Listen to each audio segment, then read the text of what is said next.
Now, intense fighting has been reported in Ethiopia's Amhara state, the latest sign that the war that erupted in the Tigray region in November is spreading.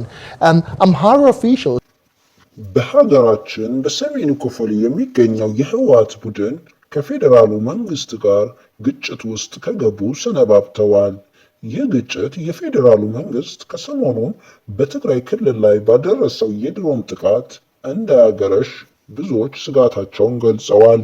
የብልጽግና መንግስት በቅርቡ በትግራይ ክልል አቅራቢያ በተለይም በሽራሮ ከተማ አቅራቢያ የሚገኙ የህወሓት ሰራዊት አባላትንና ተሽከርካሪዎችን ኢላማ ያደረገ የድሮን ጥቃት አድርሷል።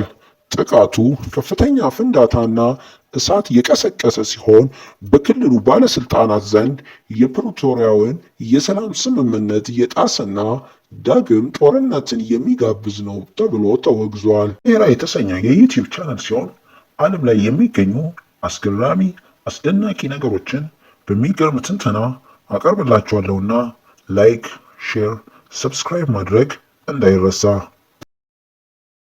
ጥቃቱ የደረሰበት ቦታ በሰሜን ምዕራብ ትግራይ ከኤርትራ ጋር በሚዋሰነው የሽራሮ ከተማ አቅራቢያ በሚገኙ የገመሃሎና ተቅማቲ አካባቢዎች ነው። ከመካከለኛው አጠቃላይ ምርጫ ጋር በተያያዘ የፖለቲካና የጸጥታው ውጥረቶች ባየሉበት ማምሻውን አርብ ምሽት 11 ሰዓት አካባቢ ይህ የድሮን ጥቃት ተፈጽሟል። በቦታው ላይ የህወሓት 13ኛ ጦር ሰራዊት አባላት እንደነበሩ ተገልጿል። ከጥቃቱ በኋላ ሄሊኮፕተሮች፣ ድሮኖች ተደጋጋሚ የማጥቃት እርምጃ የወሰዱ ሲሆን የተወሰኑ ታጣቂዎች መቁሰላቸውና ተሽከርካሪዎች መውደማቸው በክልሉ መገናኛ ብዙሃን ቢገለጽም የሰው ሕይወት መጥፋትን በተመለከተ የወጡ መረጃዎች ግን የሉ። ቅርብ ጊዜ ጥቃት በተጨማሪ በ2026 መጀመሪያ ወራት መካከለኛው የትግራይ ዞን እንደ እንቆጫ፣ እንደብታ እና አፈሮም ባሉ አካባቢዎች የጭነት ተሽከርካሪዎችን ኢላማ ያደረጉ የድሮን ጥቃቶች ተፈጽመው የሰው ሕይወት ማለፉንና ንብረት መውደሙን ይታወሳል።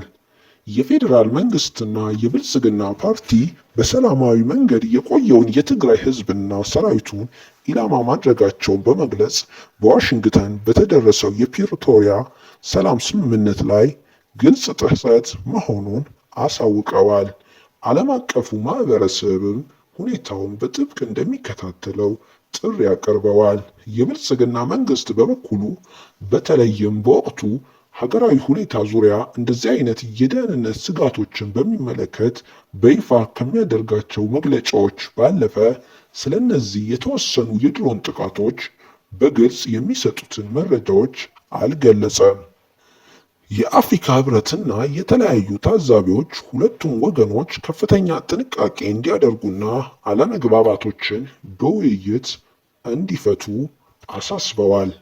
የፌዴራል መንግስት በትግራይ ላይ ባካሄደው ጦርነትና በቀጣይም በድንበር አካባቢ ባደረጋቸው ጥቃቶች የተለያዩ ሀገራትን ድሮኖች ተጠቅመዋል።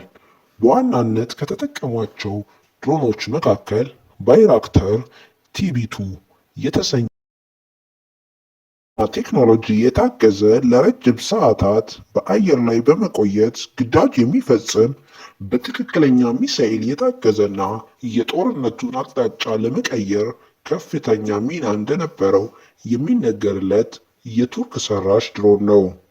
ሁለተኛው ዊንግ ሎንግ ረጅም ርቀት መብረር የሚችል ሲሆን በርካታ ቶን ሚሳኤል መሸከም የሚችል የቻይና ሰራሽ የውጊያ ድሮን ሲሆን የተባበሩት አረብ ኤሚሬቶች ድጋፍ እንዳደረጉበት ይነገራል። ሶስተኛው ሞሃጀር 6 የተሰኘው ለመረጃ ለስለላና ለአጭር ርቀት ጥቃት የሚውል የኢራን ሰራሽ ድሮን ነው። የመንግስት የጸጥታ አካላት የእነዚህን ድሮኖች ተሳትፎ በይፋ የሚያምኑ ሲሆን አፈጻጸሙን በተመለከተ ከተለያዩ ዓለም አቀፍ ድርጅቶችና መገናኛ ብዙሃን የተሰጡ መረጃዎችን ማየት ይቻላል።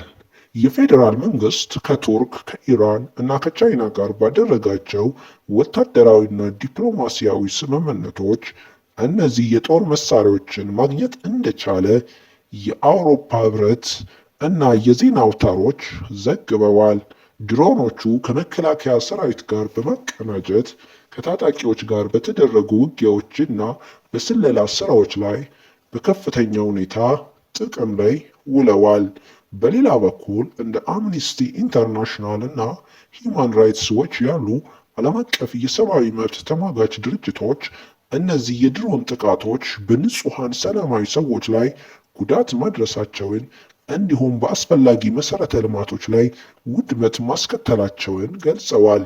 የኢትዮጵያ መንግስት በትግራይ ግጭት ወቅት በዋናነት የተጠቀመው ከቱርክ፣ ከቻይና እና ከኢራን በግዢና በወታደራዊ ስምምነት ያገኛቸውን የውጊያ ድሮኖች ወይም አንማንድ ኤሪያል ቬሂክልስ ነው። እነዚህ ድሮኖች በዓለም አቀፍ ደረጃ በዝቅተኛ ዋጋቸውና ባላቸው ከፍተኛ የመዋጋት አቅም የሚታወቁ ናቸው። በዝርዝር የተጠቀሱት የድሮን አይነቶችና ግምታዊ የዋጋ ዝርዝራቸው እንደሚከተለው ይቀርባል። ባይራክተር ቲቢ2 የተሰኘው የቱርኩ ድሮን በአማካኝ ከ5 ሚሊዮን ዶላር በላይ ወጪ የሚያስወጣ ሲሆን ይህ ወጪ አጠቃላይ የመሬት ላይ መቆጣጠሪያ መሳሪያዎችን ጨምሮ ነው። በኢትዮጵያ አየር ኃይል ከሚጠቀሱት ውስጥ በስፋት አቅሙ የተረጋገጠውና እንደ ጌም ቼንጀር የሚታወቀው የቱርክ ሰራሽ ድሮን ነው። ለሰዓታት ያህል በአየር ላይ በመቆየት የማጥቃትና የስለላ ስራዎችን ያከናውናል። ሁለተኛው ቻይክ ዊንግ ሎንግ 2 የተሰኘው የቻይና ሰራሽ ድሮን ሲሆን ግምታዊ ዋጋው ከ1 ሚሊዮን እስከ 2 ሚሊዮን ዶላር ይገመታል። ከፍ ያለ የጦር መሳሪያ የመሸከምና ረጅም ርቀት የመብረር አቅም ያለው የቻይና የውጊያ ድሮን ነው። ሶስተኛው ሞሃጀር 6 የኢራን ሰራሽ ድሮን ሲሆን እንደ ዓለም አቀፍ መረጃዎች ግምታዊ ዋጋው ከ1 ሚሊዮን እስከ 2 ሚሊዮን ዶላር ይደርሳል። በመካከለኛ ከፍታ የሚበርና ለስለላ እንዲሁም ለአጭር ርቀት ጥቃት በዋነኝነት የሚያገለግል የኢራን ድሮን ነው።